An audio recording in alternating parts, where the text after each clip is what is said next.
மேலே பாம்பு, கீழே நரிகள், குதித்தால் அகழி, ஓடினால் தடுப்புச் சுவர். 2024-25ஆம் ஆண்டில் இந்தியாவில் நம்பர் 1ஆக தமிழ்நாடு 9.6 விழுக்காடு பொருளாதார வளர்ச்சி அடைந்திருக்கிறது.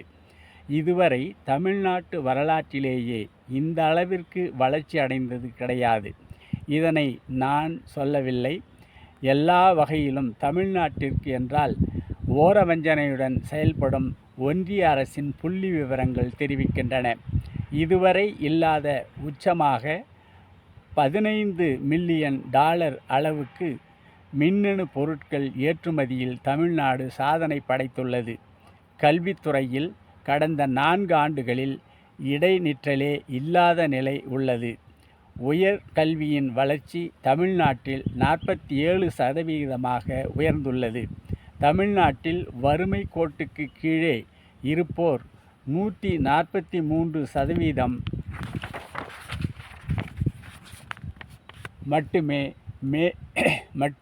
மேலே பாம்பு, கீழே நரிகள், குதித்தால் அகழி, ஓடினால் தடுப்புச் சுவர் என்று ஒரு பக்கம் ஒன்றிய அரசு, மறுபக்கம் ஆளுநர், நிதி என்று எல்லா தடைகளையும் தாண்டி சாதனை படைத்து வருகிறோம்.